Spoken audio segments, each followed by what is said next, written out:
Ever since man has looked up into the stars, he has seen strange objects in the skies. But the search for proof of extraterrestrial intelligence has produced disappointing results. The best so-called evidence has only been a few photographs and film clips. But now, all that's about to change. Since 1985, more than 15 million Americans have reportedly witnessed unidentified flying objects. But despite the seemingly overwhelming evidence, mainstream science has chosen to ignore the subject. But now, for the first time in history, one of the greatest mysteries of this century is unraveling. A former government scientist has come forward to discuss the military's classified work on extraterrestrial spacecraft.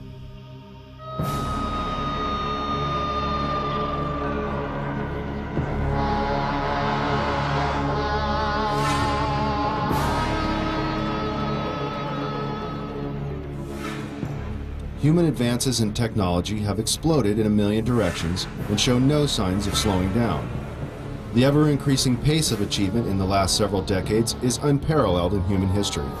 The high cost of developing and producing these technologies has limited the number of contenders from the private sector, leaving the government and large corporate businesses on the cutting edge of new discoveries. Always in the public eye, big business competes for high-paying contracts, working night and day to invent or further develop the next big thing to satisfy the masses. The government, on the other hand, must conceal information concerning national security that, for obvious reasons, should not be public knowledge. But when it comes to matters concerning the welfare of our planet, the living beings on it, or potential clues to the mysteries of the universe, many believe it should be our right to know. The end of World War II and the invention of the atomic bomb signaled a new era of international mistrust. Since the earliest days of the Cold War, which coincides with the Roswell incident and the start of the modern UFO era, the military has been especially secretive about its advances and achievements, while always searching for the perfect weapon or super sophisticated tool of espionage.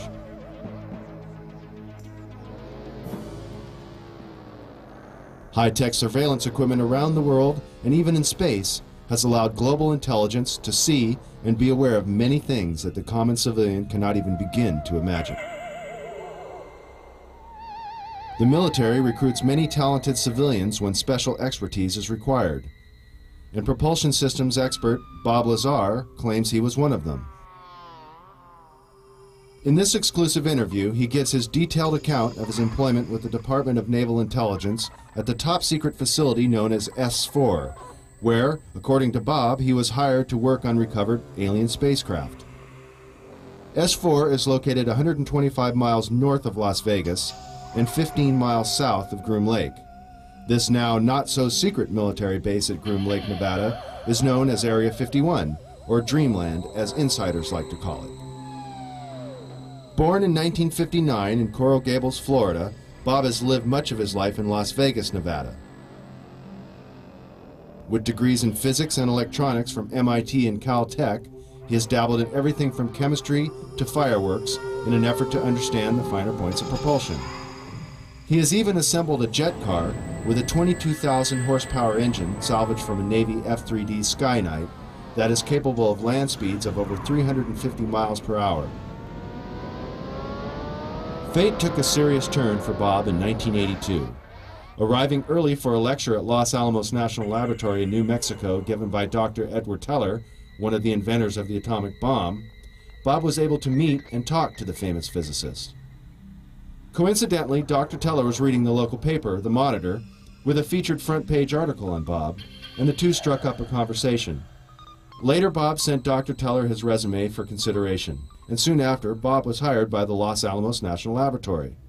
This Los Alamos-based directory lists Bob as an employee. By 1989, Bob was brought into the top-secret program at S4 known as Project Gallileio. In the following interview, Bob reveals many details of this amazing experience.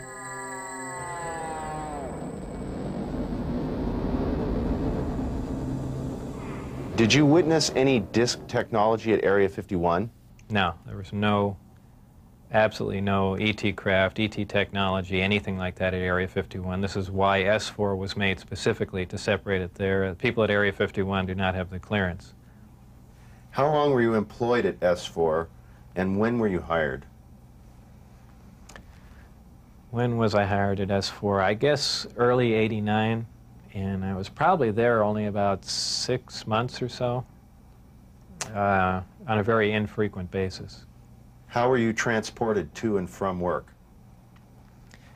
At the time that I was working there at McCarran International Airport in Las Vegas, there was a Special Projects EG&G building. When I was told to go to work, I drove there, parked my car there, and got in a plane at the airport, flew to Groom Lake, where I deplaned and waited for a bus, and the bus drove me down to S4. The S4 facility is an area just off the Papoose lake bed, dry lake bed, and it consists of 9 hangars. The hangars have sloped doors on them with a sand texture coating. Around the opposite end of the hangars, there's the standard entrance where you're dropped off at, go through a security check, and inside there's a small complex.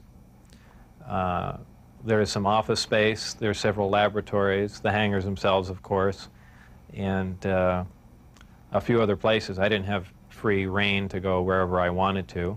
Everywhere I went to, I was essentially escorted, so that was really all about that I saw. Inside the facility, what was the basic layout? Were there underground levels? I don't think there were any underground levels to it, though there could have been. I don't think it was an extensive underground facility. It just looked like an installation that was butt up against a mountain. And I didn't see any evidence of any stairs going down, elevators, or but like I said, I don't know. There could have been, and I just might not have been permitted in those areas. It's difficult to really surmise how long it had been operational. Everything did look fairly new. By that I mean I don't think this installation was there in the early 70s. Nothing was worn. Things look fairly freshly painted.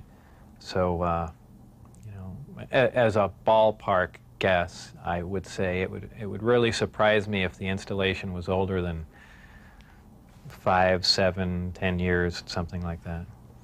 What agency is in charge of S4? Who controls the program? I was paid by the Department of Naval Intelligence, and what they're doing, researching extraterrestrial craft, is beyond me, but that's where my checks came from, so I can only assume that they were in charge of that. Did you see high-level government or military personnel at S4? No, not at S4.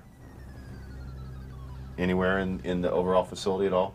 At Area 51, I believe I saw some military personnel, but no one I can identify or rank or. Is this research confined to the U.S. government, or did you see any international involvement? At one time, the Russians were involved, and supposedly there was some breakthrough made by our team. However, this project was split up, and right after that happened, the Russians were no longer permitted on the facility at all. And that's all I know about it. What was discovered, why they were kicked out, when they started working with us, is all unknown to me. You were hired to replace a scientist killed in the project. What exactly happened there? Allegedly, obviously, I didn't see this, and I don't know it to be fact, but this is what I was told, that I was hired to replace one of a couple people that were killed while working on one of the reactors from one of the crafts. Apparently, they, for whatever reason, cut open an operating reactor, and the device exploded, killing both of them. The scientists that were killed there, allegedly the detonation from the explosion was fairly large. It would have rivaled a small tactical nuke. So it was done at the Nevada test site, and it was to be passed off as an unannounced nuclear test. Did you have any direct contact or communication with aliens? No, not at all. Tell us about the briefing files. Under what conditions did you gain access to them? I was put into the briefing room with 121 or 22 briefings and really was just told to sit and read through them. I think they were there just to mainly educate me on what was going on. They weren't a complete in-depth explanation on everything else, but just essentially a brief synopsis on some of the other projects that were going on there. Supposedly, the information, now this isn't something that I determined, it's something I was told, that the crafts originated from a planet that orbited the Zeta Reticuli star system. Zeta Reticuli 1 and Zeta Reticuli 2 are two stars of a binary star system. The craft allegedly came from there. One or two autopsy photographs I saw dealt with just a small photograph, a bust shot essentially, just head, shoulders, and chest of an alien where the chest was cut open in a T fashion and one single organ was removed. The organ itself in the other picture was cut and vivisectioned essentially, showing the different chambers in there. This was totally unrelated to anything I was doing, but from that photograph it looked like what you see in UFO lore as the typical gray. So how tall it was from what I could see, I couldn't tell because I only saw a portion of the photograph, but if everything else you see is correct, I would imagine it was 3.5 or 4 feet tall. But there again, all I had to see was a photograph, and I didn't have much to go on. You mentioned these beings have historically interacted with man. How? What was involved there? Allegedly, this interaction has occurred since, man was a simian creature, and, there were genetic alterations made. How specifically did the briefings detail how the aliens manipulated our genetics over the centuries? It mentioned 65 or 63 corrections or additions to the genetic makeup that finally resulted in, a human creature. In an earlier interview, you had mentioned you saw what you thought may be an alien. Was it an alien? What did you see? What I had said and all that occurred was I was walking by a door that had a small 9x9 window in it, little wires running through it, and glanced in there, and there were two either technicians, scientists, or whoever they were, looking down at something.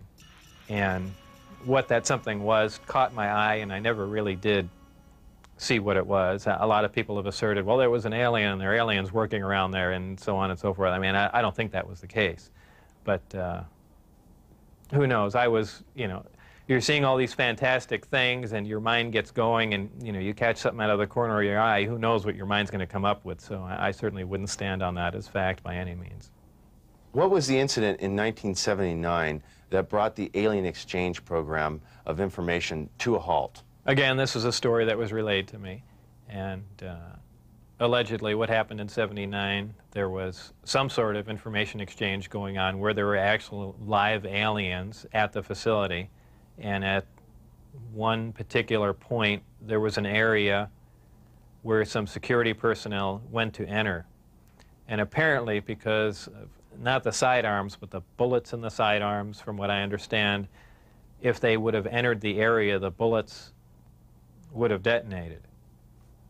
And supposedly one of the creatures tried to stop the security personnel from entering the area, and a fight ensued. And the bottom line from the altercation was that the security personnel, I don't remember how many were involved, but were all killed, and they died of head wounds, and that's all that I heard of that story. What was your job description at S4? My official job description was a senior staff physicist. I don't know if I actually had that position when I was there, because I was there so infrequently. I wasn't supervising anyone, so that was the official position I was hired under. But whether or not I actually acted in that capacity, I don't know. What was the size of the staff working on Project Galileo? Well, there were 22 people employed there totally. And that was specifically for the Galileo project? No, for the entire project. Oh, I see. There were 22 people with majestic clearance. I had majestic clearance. Majestic clearance was designated as clearance 38 levels above Q clearance, and Q clearance is the civilian top secret clearance. When did you see your first disc? The first disc I saw, I believe it was the second, or I think it was the third time I was up there. Normally the bus pulled around to the opposite end of the facility, which was the main entrance, and that's where we went in. On this particular occasion, it pulled up to one of the hangar doors, which were normally closed, and the last one was open. We came out, and I saw the disc in the hangar. Upon seeing it, it struck me that, well, this explains all the UFO sightings. Not thinking that it was an extraterrestrial craft, that this must have been some advanced form of fighter that we've been working on for years, and people have just caught it being tested, so on and so forth. And it never even occurred to me, even though I was looking at an extraterrestrial vehicle, that this wasn't man-made. When did you realize the craft was not of earthly origin? Well, it probably really hit me when I got inside the craft and looked around and began to understand how the craft was operated, and finally grasped the whole project as a whole, as what we were doing, the fact that we weren't building this thing, we were trying to find out how it was made. We were back engineering it. What is back engineering? Well, back engineering is taking a finished product and finding out how the device or product was produced, and essentially determining whether or not you can duplicate it. Now, scientists aside, what was your emotional response? What were you thinking were the implications to the world or man in general from these revelations? I really didn't think about implications of that sort. As far as emotionally, people have asserted that, boy, that must have been the most exciting time in your life, and that's not the way it was. When I first got to look inside the craft, all I can say, it's an ominous feeling. You walk in there and it feels as if you shouldn't be there. I know that sounds kind of corny, but it's a real ominous feeling. It's not an exciting feeling. It brings up a whole lot of questions in your mind. Well, where did this come from? And you know that they won't give you the answers to the whole story, but that's the only way I can describe it. How many craft are housed at S4, and are they in fact all disc-shaped? There are 9, and their shapes vary. I only got to do a close inspection on one of them. The others I just briefly saw, and they pretty much varied. I give everything nicknames there. The one I worked on was kind of sleek looking, and I gave it the name of the sport model. There was one that looked like a Jell-O mold. There was one that looked like a top hat. There was a disc that was turned up on its side, and it had a large projectile hole with the metal bent outwards on it. I can only surmise they were testing it to see if a projectile could penetrate it. Of course, it's just a guess on my part. But for the most part, they were pretty varied. How many times did you enter the disc, or did you only enter the sport model? I only entered the sport model. The other ones I wasn't allowed to loiter around, to go near, really even to look at. I just, at one point, walking through the hangar doors, all the bay doors between all the hangars were open, and I got a glimpse all the way down, the whole corridor, but that was the only time it was ever open. Tell us about the lower level of the craft, where the gravity generators are located. The lower level of the craft, the floor itself is hexagonal, little hexagonal squares, and the hatch, or if you want to call it a hatch, the access way to get in there, is an ingenious little assembly. It's a honeycomb structure.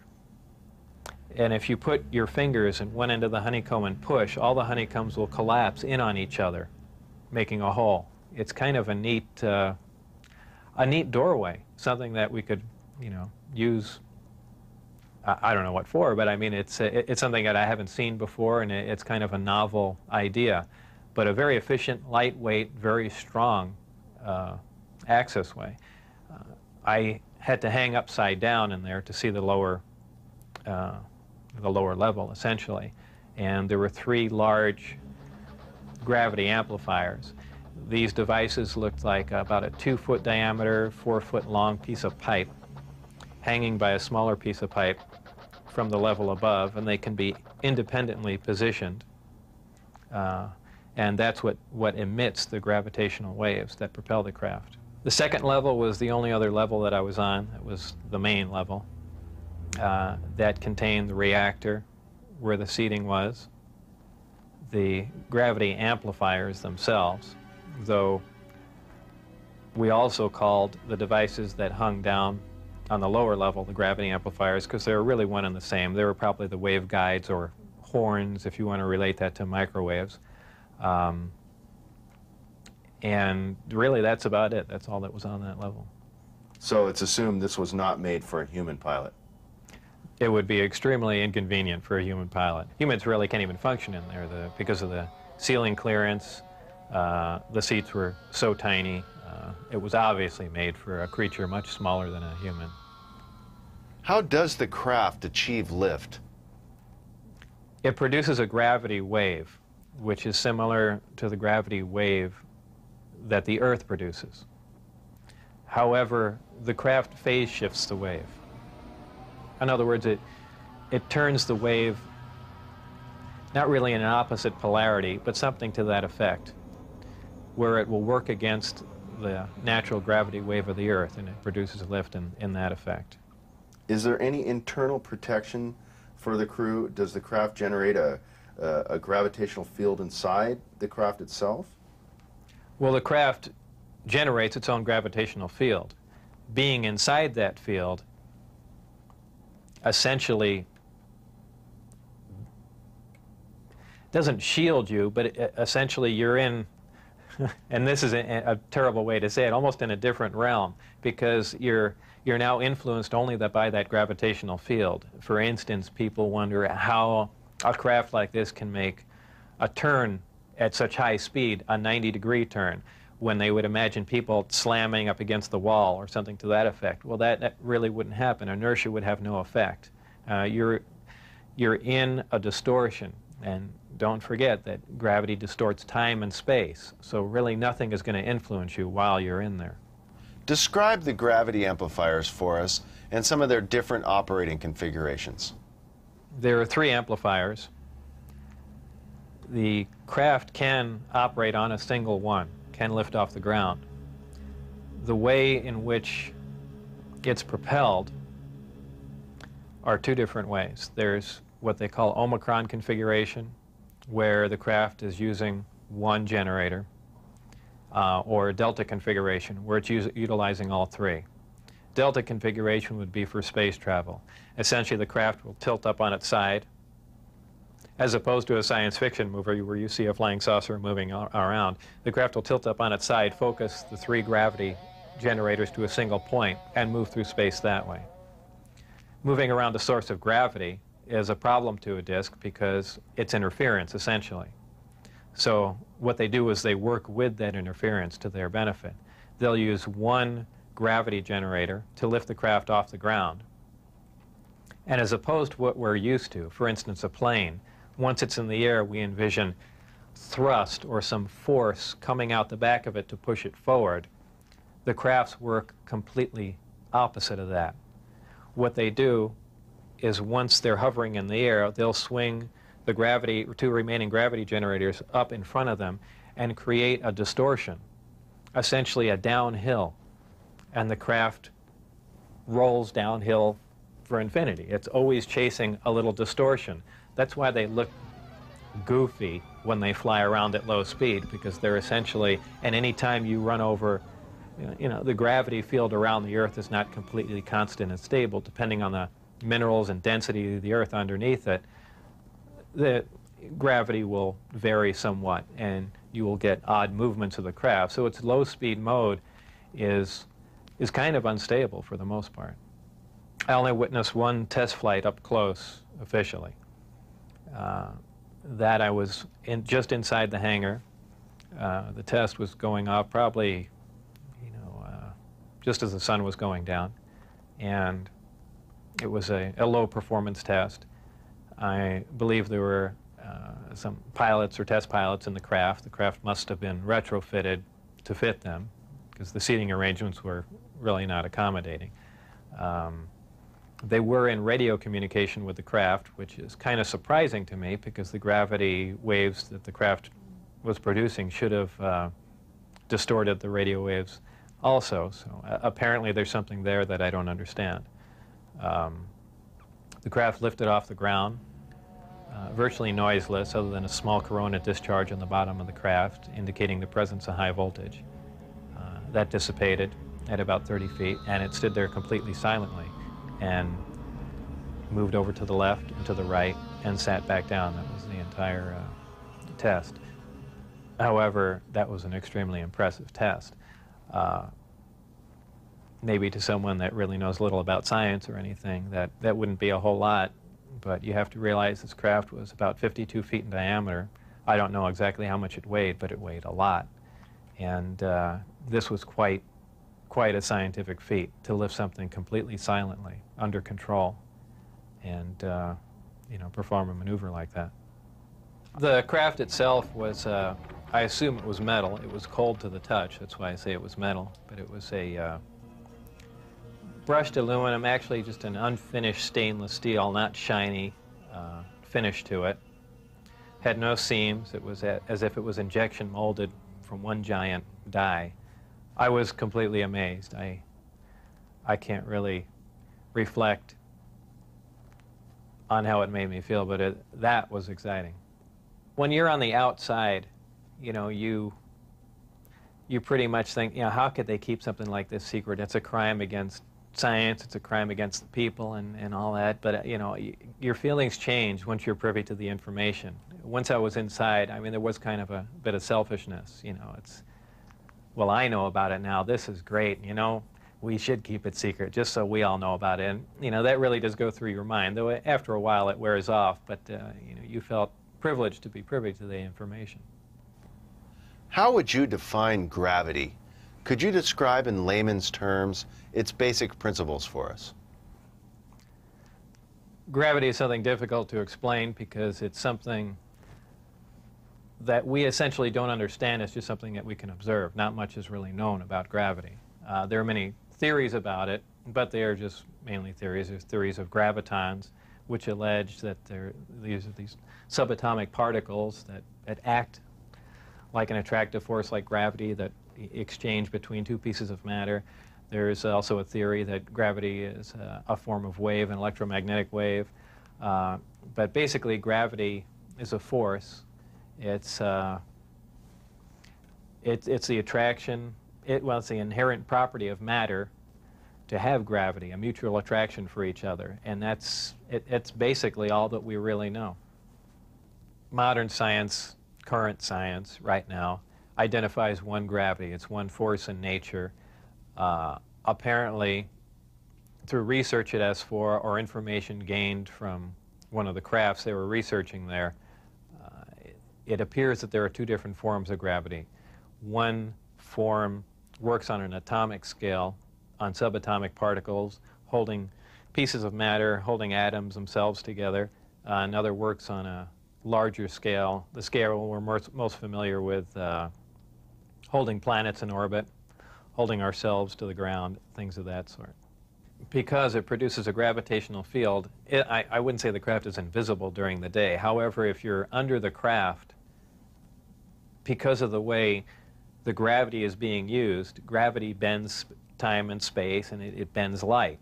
If you are looking underneath the craft or from certain vantage points, you will actually see what's above the craft. It's really a trick of the way light bends under the influence of gravity.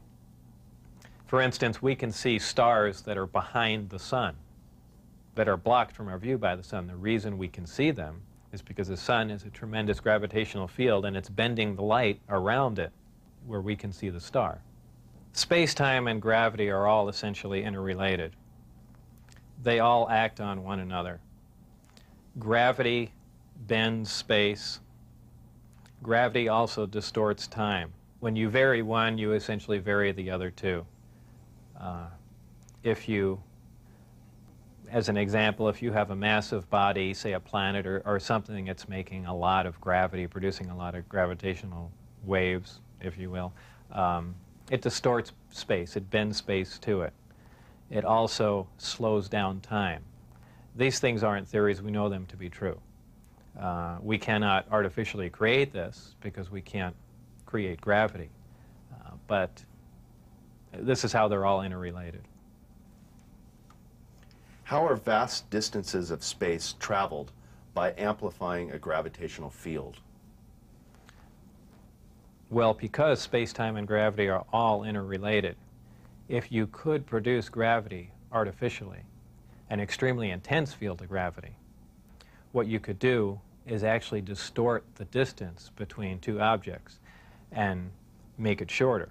Not just distorting the distance, but now you're also decreasing the time, the actual time between the two places.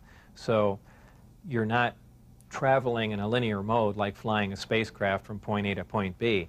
You've actually modified the time and the space that you travel in. So you're now traversing a huge amount of distance with little time, and actually with traveling little distance. As crazy as it seems, that's what's going on. What are some of the inherent problems with traveling at the speed of light? There are several problems traveling at the speed of light.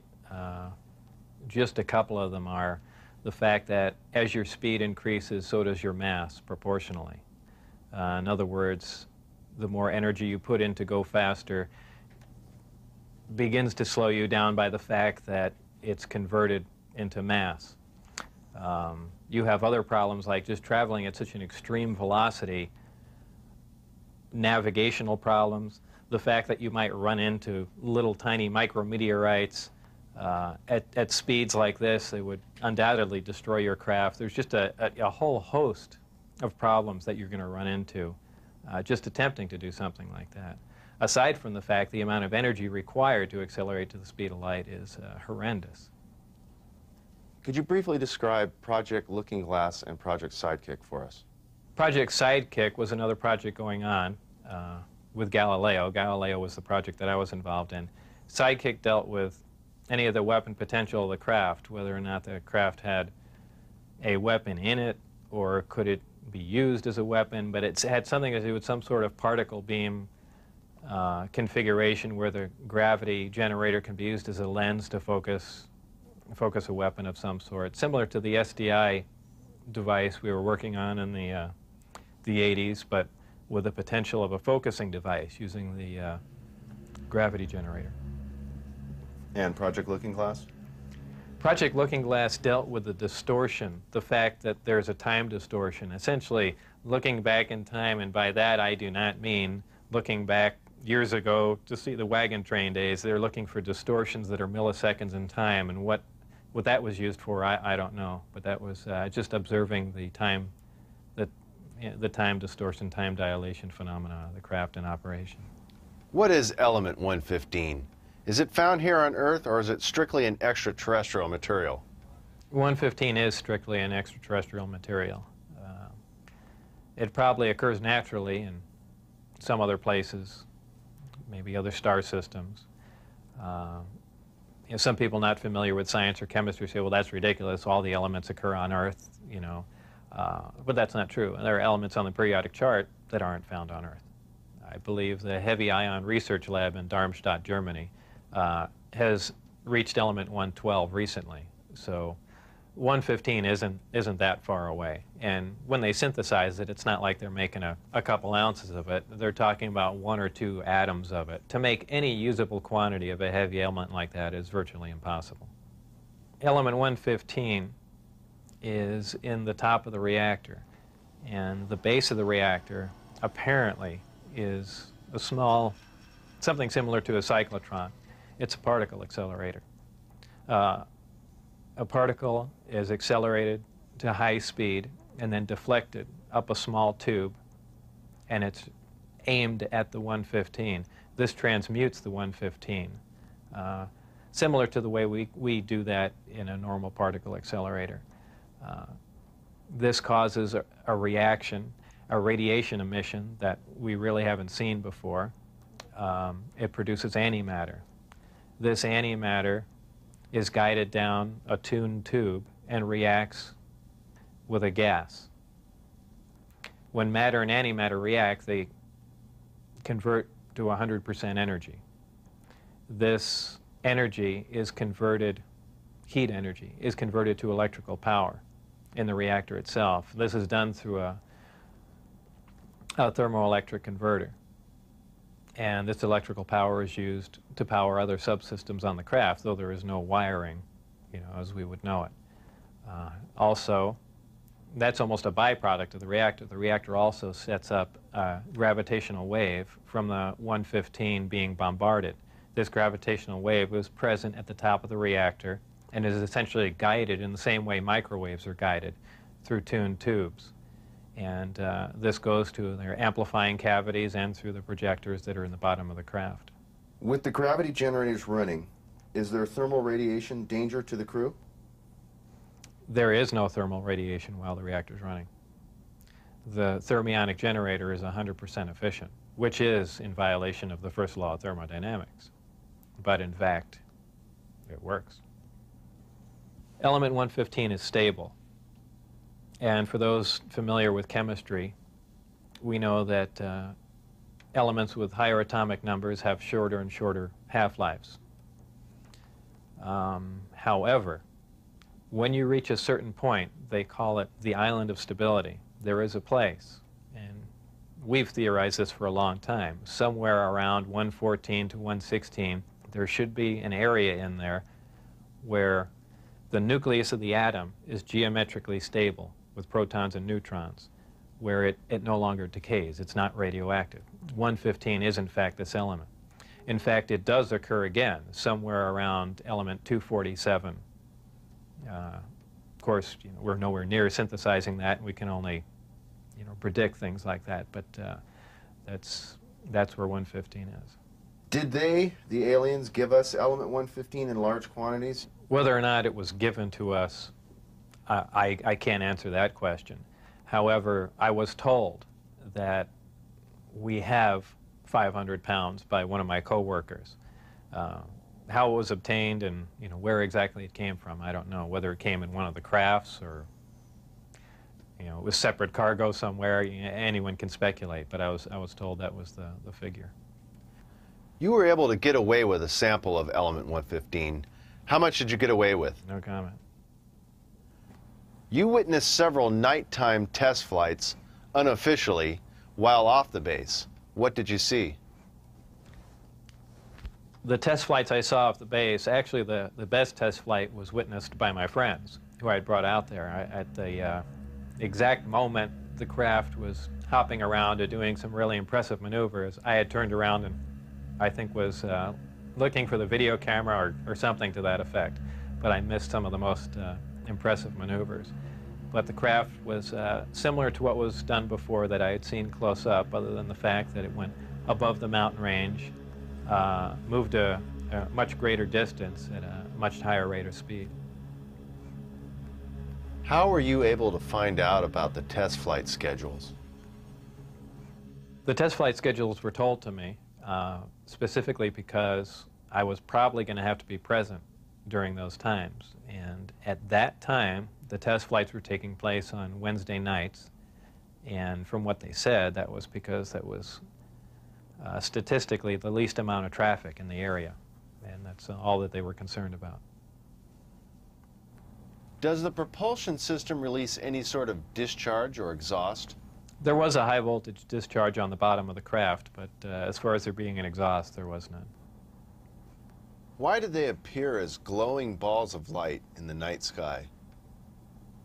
Well, that's kind of the same reason why a neon light or a fluorescent light lights up. What you're dealing with is a high energy source in essentially a gas atmosphere, oxygen, nitrogen. And when you apply enough energy to a gas molecule, they emit photons, they emit light. And I don't think it's anything, it's really a byproduct of how the craft operates. When it's emitting that much energy, the gas surrounding the craft emits light, the same reason why lightning is visible. You have a huge electrical discharge, and the gas emits light in the form of lightning bolt. If you were going to see one of these crafts at night operating, it would appear really as a glowing ball or just a bright light in the sky from a distance. Even close up, you'd see a glowing halo around it. This is typically what you'd see in your normal UFO sighting, if you've heard them a lot. However, keep in mind that lights in the sky are caused by much more common things than flying saucers. Tell us a little more about the aurora you witnessed taking off out of Area 51. When I was leaving the Area 51 facility heading down to S4, there was a tremendous roar, and I have described it as the sound like the sky was tearing. And I couldn't see out the windows of the bus. All I can see out was the very front. And as we came by, I asked Dennis, who was my supervisor and on the bus at that time, he said what that was. He said it was an Aurora, a high-altitude research plane. And it was a large craft, and the one glimpse I got of it was from the rear, and it had two huge square exhausts with vanes in them. And it was just, it sounded more like a rocket than a jet. I don't know. I even think he did mention that it was liquid methane powered, but there again, working on the disk technology, I really could care less what was rolling around at Area 51, but it did catch my eye. As a result of going public, have there been any attempts made on your life? One day when I was getting on Interstate 15, driving down Charleston Boulevard, a car came up alongside of me, and I thought he was just trying to race me to get on the freeway. This was after I had left the project. It was a white, boxy-looking car. Exactly what make and model, I don't know. But I accelerated to get on the freeway to go fast, and there was a gunshot, and the back of the car was hit, and I skidded off into the median. And I stopped, and I was frightened, and I just stood there because I thought the guy was going to be alongside of me and just shoot me. I had nothing to do. I was essentially paralyzed with fear, and I waited there, and then nothing else happened. And do I know it was a government agent trying to kill me? No. Could it have been a drive-by shooting? Maybe. So it wasn't, it was an attempt on my life, but by who specifically, I don't know. Though I was threatened before I had left, that they threatened my wife's life and my life, so I can only put two and two together and say that they were kind of pissed at me. In an earlier interview, you had mentioned that they had put a gun to your head. Tell us about that.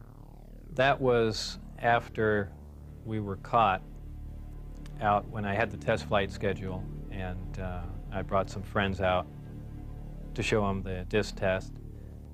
We got caught out there, and the following day I was debriefed down at Indian Springs Air Force Base. And I was in the room with the security guards that caught us, my supervisor and some other people, and some of the security personnel. They were essentially grilling me about security and, how could I possibly bring people out there? And I guess I wasn't as responsive as they would like, and they got in my face, and one of them pulled a sidearm out and, just pushed it against me. Have you maintained any contacts with your colleagues out at S4? No, I never heard from anyone other than for a very brief time after I left. Dennis, who was my supervisor, did try and make contact with me at the meeting place was the Union Plaza Hotel, and I took a friend of mine, Gene Huff, down there, and another friend, a former colleague and scientist from Los Alamos, and we saw him, but I also did recognize some security personnel walking around there from S4, so whether or not it was a setup or what was going on or he was trying to talk to me, we never found out, and we left. It just was a real strange situation. I never heard from him since. As we enter the 21st century, how has your experience changed your beliefs? Well, if you want to word the question, how are my opinions changed? I would say considerably. Before I was at S4, I was more or less one of the guys that thought, you know, all these government conspiracy and UFO buffs and things like that were complete lunatics. I even remember before I was involved there, a friend showed me a little newspaper clipping. It said John Lear was giving a lecture who was touting that aliens from another world came to Earth and there's 70 different species. And I remember laughing on the phone that this guy had lost his mind. And I was also under the impression that, you know, boy, the government's all for the people and they, you know, they're out here to protect us and all that. You know, after the experiences I had there, everything is completely turned around. You know, the government is doing everything but looking out for us. I mean, the only thing they're looking out is for themselves. You know, obviously the ET craft do exist. Something had to build them, so there must be aliens.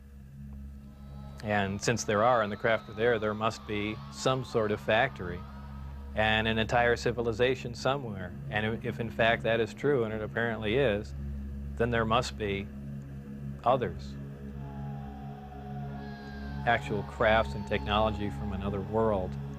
And that's probably the most important event in history.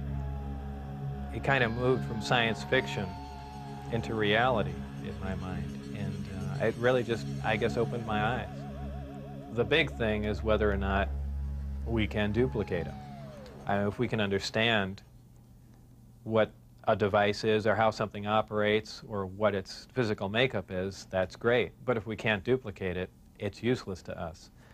So there's really two phases to the project going on there. It's understanding what we're looking at, and then once we understand it, is can we duplicate it with earthly materials and earthly technology? And you know, unless we've got a handle on both of them, all that technology is useless to us. And if it turns out we can't do that, all we have is one single prized possession that we have to take care of, and that's it. After all that's been said and done, would you do this over again? What would you do differently? I would probably have played along for a longer time. I would like to have known a little bit more about the technology and probably kept quiet if I could have. And possibly never have said anything. I almost wish I had done that. You know, it's really only caused headaches and problems. But I believe if I was given the opportunity again to go back in time and redo it, I think I pretty much would have just shut up and gone along with the program. I would have much preferred that instead of the Navy or whoever it was, that hand-picked a few renegade scientists here and there, that they turn it over to some more qualified people. Obviously, I was not the most qualified person on propulsion or field propulsor or anything of that sort. I was just some guy. I mean, they could have picked, I could have named 10 or 12 other guys that were more qualified than me. But, you know, if they turned it over to the scientific community and not just a couple guys here in the United States, I mean, you need a large group of people in a large lab to research what's going on there, not a little quiet installation. It's the security itself that prevents them from getting anywhere. I mean, they never do work hand in hand. You can't have a military mind. Science itself must communicate. You have to have a free exchange of ideas. That's how things progress. And when you clamp down on a security system like that, where you work in isolated groups and ideas cannot be exchanged, you don't get anywhere, and that's the problem they have. What does the future hold for Bob Lazar? Well, I'm not really involved in any of that stuff anymore. That's kind of put behind me. I have my own businesses that I work at, some computer graphics, some consultation, other technical jobs, radiation detectors, and a few other things like that. So really, I just go about my life, and that's, something had happened that was fantastic, and it's over, but it's kind of hard to shake it loose, but eventually I will, and that'll be that. I think all the surveillance and everything stopped. I don't think anyone's bothering to monitor me. I've said everything that I know. It's been all over the place, so it's kind of a done deal. As far as whether or not there were any craft out there, I believe, they were out and gone in probably the late '89, early '90, and the only thing people see now out there are, either flares or planes coming into land, but that's about it. Did you have an interest in flying saucers or science fiction in general as a child? I was never interested in flying saucers as a child. Science fiction, I watched Star Trek, I guess, with everyone else back then, but for the most part, I didn't even believe in flying saucers up until I was employed at S4.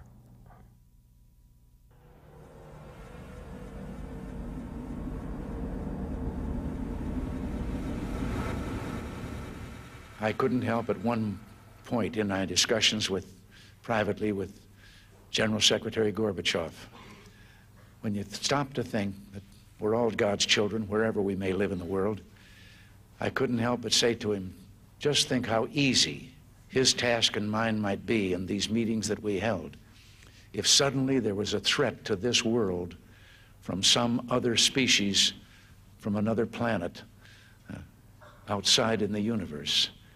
We'd forget all the little local differences that we have between our countries, and we would find out once and for all that we really are all human beings here on this earth together. Well, I don't suppose we can wait for some alien race to come down and threaten us, but I think that between us we can bring about that realization. Thank you all. God bless you all.